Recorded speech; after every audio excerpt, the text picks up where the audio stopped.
ഉമ്മൻചാണ്ടിയും കെ ബാബുവുമെല്ലാം മുല്ലപ്പെരിയാർ ഭീതിയിൽ കഴിയുമ്പോഴും VM സുധീരൻ ബാർ വിരുദ്ധ പ്രവർത്തനം അവസാനിപ്പിച്ചിട്ടില്ല. ചാണ്ടിക്കും കൂട്ടർക്കുമായി മദ്യവിരുദ്ധ പ്രതിജ്ഞ ചൊല്ലിക്കൊടുക്കുകയാണ്. സുധീരൻ പാർട്ടി അധിപതിയായതോടെ എല്ലാം അനുസരിച്ചല്ലേ പറ്റൂ എന്നതാണ് സ്ഥിതി. ബാർ ലൈസൻസിന് എതിരായ യുദ്ധം വൻ വിജയമാണെന്നും ബാറുകൾക്ക് വേണ്ടി തനിക്കെതിരെ യുദ്ധത്തിനിറങ്ങിയാൽ വെറുതെ വിടില്ലെന്നുമാണ് സുധീരന്റെ ഉത്തരവ്.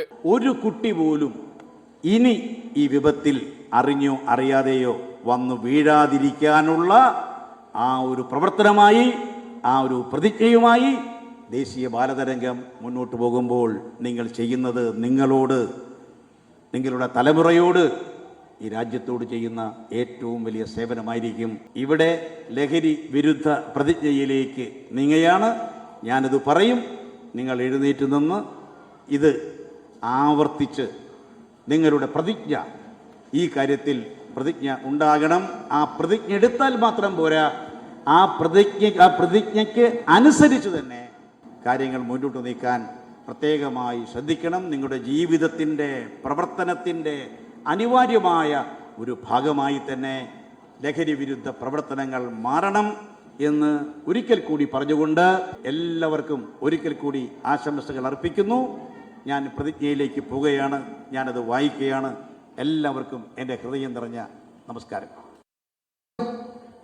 ഗാന്ധി തൊപ്പി കയ്യിൽ തന്നിട്ടുണ്ട്. എല്ലാവരും ഗാന്ധി തൊപ്പി വെക്കണം. കയ്യിൽ ഇവിടെ കുറേ പേർക്ക് ദീപമുണ്ട്. അല്ലാത്തവർ ദേശീയ പതാകയും കൂടി പിടിക്കണം. പിടിച്ചുകൊണ്ട് തന്നെ ഈ ചൊല്ലുന്ന പ്രതിജ്ഞ എല്ലാവരും നല്ല ശബ്ദത്തിൽ ഏറ്റുചൊല്ലണം. ലഹരി വിരുദ്ധ പ്രതിജ്ഞ. ഞാൻ എന്ന വ്യക്തിയെയും എൻ്റെ കുടുംബത്തെയും നമ്മുടെ സമൂഹത്തെയും കാർന്നു തിന്നുവാനും തകർത്തു കളയുവാനും വാ പൊളിച്ചിരിക്കുന്ന എല്ലാ തരം ലഹരികളിൽ നിന്നും ഞാൻ ഒഴിഞ്ഞു നിൽക്കുന്നതും എന്റെ നാടിനെയും നാട്ടുകാരെയും